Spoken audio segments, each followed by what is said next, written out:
J'ai acheté ce vélo full carbone, 2600 € neuf en Chine. À ce prix-là, c'est soit une arnaque, soit le meilleur deal du moment. Ce vélo, c'est le Sava Vindur 4.0. C'est un vélo typé course et sur le papier, il coche toutes les cases d'un vélo à 4500 €. Sauf qu'à ce prix-là, il y a un doute. Donc je l'ai commandé, monté et surtout testé. Livraison en quelques jours. Le vélo, il arrive globalement bien protégé, même si ce n'est pas parfait. Moi perso, j'ai eu une petite trace sur le dérailleur avec les frottements et un petit pet sur la peinture, mais rien de grave. Le montage est plutôt simple et rapide si on est bricoleur, sinon ça prendra un peu plus de temps, notamment avec tous les réglages classiques comme la position de pédalage. Premier point important, les roulements au niveau de la boîte de pédalier et les axes dans chaque roue ne sont pas graissés. Donc ça sera vraiment quelque chose à faire pour une meilleure longévité et éviter les bruits de craquement. Côté spec, on commence par le poids, 7,7 kg. C'est vrai que c'est vraiment très léger. Et moi qui avais avant un vélo gravel Triban 520 de chez Decathlon full alu, c'est vrai que même là je sens une grosse différence. Lui il doit être aux alentours des 12 kg, un truc comme ça. Ça paraît être une petite différence, 3-4 kg, mais mine de rien sur de longues distances ou quand tu es en montée, tu le sens vraiment. Le cadre, tige de selle et le guidon en carbone, sans oublier les roues, elles aussi en carbone. On est sur des roues Wave, donc avec une profondeur entre 45 et 50 mm. L'avantage d'avoir des roues comme ça avec une profondeur en 50 mm, c'est un bon compromis puisque ça permet d'avoir une meilleure aéro. Je rappelle qu'on est sur un vélo typé course et le fait qu'elle soit en vague, ça c'est quelque chose qui est plutôt rare, notamment pour un vélo à ce prix-là. En fait ça permet d'avoir moins de perturbations quand on a du vent qui tape sur le côté. Ce sont des roues carbone Knight, elles sont faites par Sava, tout comme le noyau, ça vient de chez eux. D'origine, on est monté avec des pneus Continental Grand Prix et en chambre à air. Alors il faut savoir qu'on peut les passer en tubeless sans aucun problème, c'est compatible, sauf qu'il faudra changer les pneus puisque les Continental Grand Prix, il faut prendre la version TR pour tubeless. On est sur un groupe complet Shimano 105 Di2 et ça c'est finalement la grosse surprise de ce vélo puisque c'est un groupe que l'on retrouve, comme je te le disais, sur des vélos normalement aux alentours des 3, 4, 4500 €. Le Di2, c'est la technologie qui fait que l'on va être sur un changement de vitesse full électronique. Donc en fait, on n'a aucun câble entre les cocottes et les dérailleurs. Bon après, est-ce que c'est mieux d'être en mécanique ou en électronique? Ça c'est un long débat. Quoi qu'il en soit, le changement de vitesse est vraiment très rapide.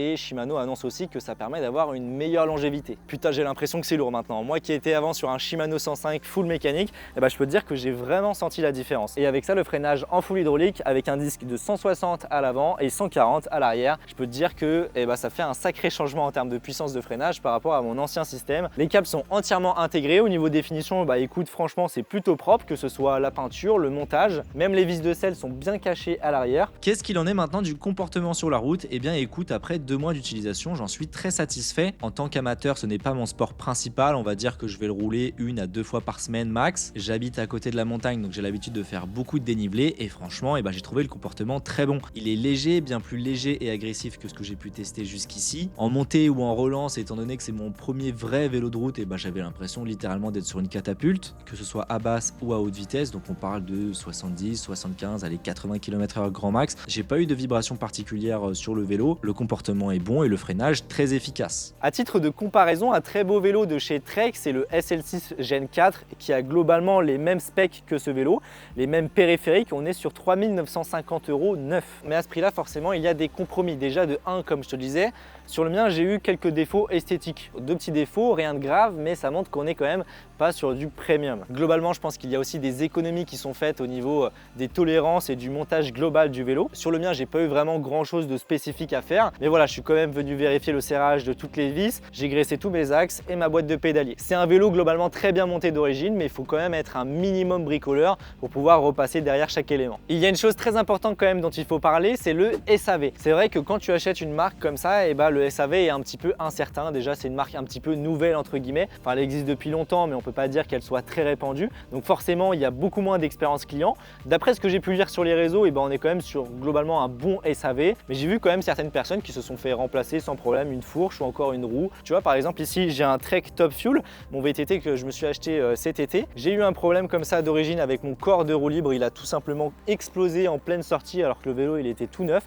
J'ai ouvert un SAV le jour même, je leur ai envoyé la vidéo quand j'avais pété le corps de roue libre et j'ai mis 2 mois à faire en sorte qu'ils m'en envoient un nouveau. Le revendeur chez qui j'ai acheté ce vélo, il m'a dit que ça arrive très souvent d'avoir des problèmes avec Trek, comme quoi le SAV il est hyper lent quoi. Il faut savoir aussi que toutes ces pièces en carbone, que ce soit chez Trek, chez des grandes marques ou encore chez Sava, les cadres, les roues, etc.